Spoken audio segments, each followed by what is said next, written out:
ಪ್ರಿಯರೇ, ದೇವರು ಒಳ್ಳೆಯವರು, ಒಳ್ಳೆಯದನ್ನೇ ಮಾಡುವವರಾಗಿದ್ದಾರೆ. ದೇವರು ಒಳ್ಳೆಯದನ್ನು ಮಾಡುತ್ತಾರೆ. ಇವತ್ತು ನಾವು ಪರೀಕ್ಷೆ ಮಾಡಿಕೊಳ್ಳೋಣ, ಕರ್ತನೊಟ್ಟಿಗೆ ನೀವು ಯಾವ ರೀತಿಯ ಸಂಬಂಧವನ್ನು ಹೊಂದಿದ್ದೀರಿ. ಪರಮಗೀತೆ ಎಲ್ಲ ಕ್ರೈಸ್ತರಿಗೆ ಒಂದು ಪ್ರಾಮುಖ್ಯವಾದಂಥ ಒಂದು ಪುಸ್ತಕವಾಗಿದೆ. ಈ ಕ್ರೈಸ್ತ ಜೀವಿತವನ್ನು ಪ್ರಾರಂಭ ಮಾಡುವಾಗ ನನಗೆ ಸೇವಕರು ಹೇಳಿದ್ದೇನಪ್ಪ ಅಂತಂದರೆ, ನೀನು ಮೊದಲು ಈ ಪರಮಗೀತೆ ಪುಸ್ತಕವನ್ನು ಅಧ್ಯಯನ ಮಾಡು ಎಂಬುದಾಗಿ ಹೇಳಿದರು. ಅದನ್ನು ನಾನು ಅಧ್ಯಯನ ಮಾಡಿದೆ. ಆ ಅಧ್ಯಯನ ಮಾಡಿದರೆ ಅಲ್ಲಿ ಕರ್ತನು ನಮ್ಮನ್ನು ಮುನ್ನಡೆಸ್ತಾನೆ. ಆತನಿಗೆ ನಾವು ಅಪಾರವಾದಂಥ ಕೃತಜ್ಞತೆಯನ್ನು ಸಲ್ಲಿಸುವುದರ ಕುರಿತಾಗಿ ನಾವು ನೋಡ್ತೇವೆ.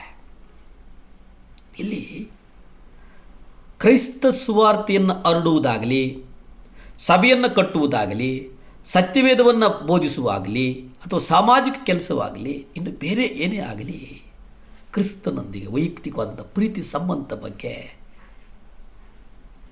ಪರಮಗೀತೆಯಲ್ಲಿ ನಾವು ನೋಡ್ತೇವೆ. ಪರಮಗೀತೆಯ ಅಧ್ಯಾಯವನ್ನು ನಾವು ಗಮನಿಸುವುದಾದರೆ, ಈ ಪರಮಗೀತೆ ವೈಯಕ್ತಿಕವಾಗಿ ಕರ್ತನೊಟ್ಟಿಗೆ ನಾವು ಹೇಗೆ ನಮ್ಮ ಸಂಬಂಧವನ್ನು ಇಟ್ಟುಕೊಂಡಿದ್ದೇವೆ ಎಂಬುದನ್ನು ನಾವು ಗ್ರಹಿಸ್ತೇವೆ. ಪರಮಗೀತೆ 1ನೇ ಅಧ್ಯಾಯ 1ರಲ್ಲಿ ನಾವು ನೋಡುವುದಾಗಿ, ಮೊದಲನೇದಾಗಿ ನಮಗೆ ಕಂಡುಬರುವುದು ಶಾಲೋಮೋನನ ಹಾಡು. ಪ್ರಾಥಮಿಕವಾಗಿ ಇದು ಮದಲಿಂಗನ ಹಾಡು, ಮೊದಲ ಗೀತೆಯ ಹಾಡಲ್ಲ. ಅದರ ಅರ್ಥ ಪ್ರಾಥಮಿಕವಾಗಿ ಇದು ನಮಗಾಗಿ ನಮ್ಮ ಕರ್ತನ ಹಾಡು ಮತ್ತು ಇದು ಆತನಿಗಾಗಿ ನಮ್ಮ ಹಾಡಲ್ಲ. ನಾವು ಆತನನ್ನು ಪ್ರೀತಿಸ್ತೇವೆ, ಏಕೆಂದರೆ ಆತನು ಮೊದಲು ನಮ್ಮನ್ನು ಪ್ರೀತಿಸಿದನು ಎಂಬುದಾಗಿ ನಾವು ಈ ಪರಮಗೀತೆಯಲ್ಲಿ ನಾವು ನೋಡ್ತೇವೆ. ಪರಮಗೀತೆ 4ನೇ ಅಧ್ಯಾಯ 8ರಲ್ಲಿ ನಾವು ನೋಡುವುದಾದರೆ, ಎನ್ನೊಂದಿಗೆ ಲೆಬನೋನಿನಿಂದ ಬಾ ವಧುವೆ, ಲೆಬನೋನಿನಿಂದ ನನ್ನೊಂದಿಗೆ ಬಾ, ಅಮಾನದ ತುದಿ ಶನೇರ್ ಮತ್ತು ಹೆರ್ಮೋನ್ ಶಿಖರಗಳು, ಸಿಂಹಗಳ ಗವಿಗಳು, ಚಿರತೆಗಳ ಗುಡ್ಡಗಳು, ಇವುಗಳಿಂದ ಹೊರಟು ಬಾ ಎಂಬುದಾಗಿ ಪರಮಗೀತೆಯಲ್ಲಿ ನಾವು ಧ್ಯಾನಿಸ್ತೇವೆ. ಇದು ಸ್ವರ್ಗೀಯ ಸ್ಥಳದಲ್ಲಿ ವಾಸಿಸಲು ಕೊಡುವ ಆಹ್ವಾನವಾಗಿದೆ.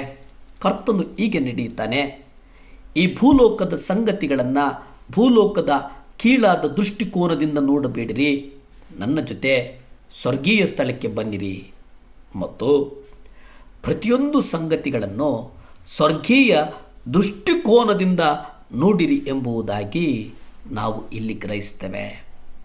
ಅಲ್ಲಿಂದ ನೀವು ನೋಡುವಾಗ ಭೂಲೋಕದ ಸಂಗತಿಗಳು ಸಣ್ಣದಾಗಿ, ಕಾಂತಿಹೀನವಾಗಿ, ಪ್ರಯೋಜನ ಇಲ್ಲದವಾಗಿ ನಿಮಗೆ ಕಂಡುಬರಬಹುದು.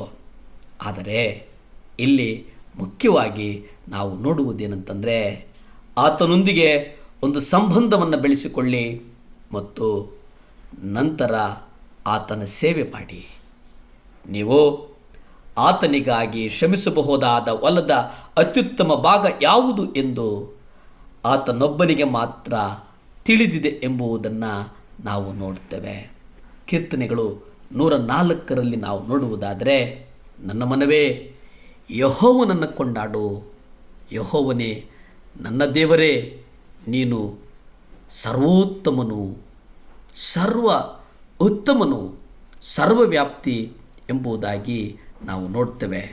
ಕೀರ್ತನೆಗಳು 105 ನಾವು ಗಮನಿಸುವುದಾದರೆ, ಅಲ್ಲಿ ಕರ್ತನಿಗೆ ಅಂದರೆ ಯೆಹೋವನಿಗೆ ಕೃತಜ್ಞತಾ ಸ್ತುತಿ ಮಾಡಿರಿ, ಆತನ ನಾಮ ಮಹತ್ತನ್ನು ವರ್ಣಿಸಿರಿ, ಜನಾಂಗಗಳಲ್ಲಿ ಆತನ ಕೃತ್ಯಗಳನ್ನು ಪ್ರಸಿದ್ಧಿಪಡಿಸಿರಿ ಎಂಬುದಾಗಿ ನಾವು ನೋಡ್ತೇವೆ. ಪ್ರಾರ್ಥಿಸಿಕೊಳ್ಳೋಣ.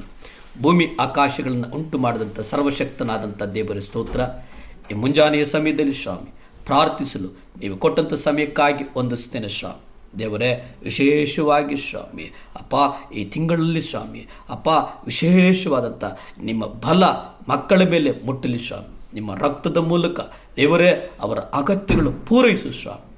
ಆಶೀರ್ವದಿಸು, ಬಲಪಡಿಸು, ಸ್ಥಿರಪಡಿಸು.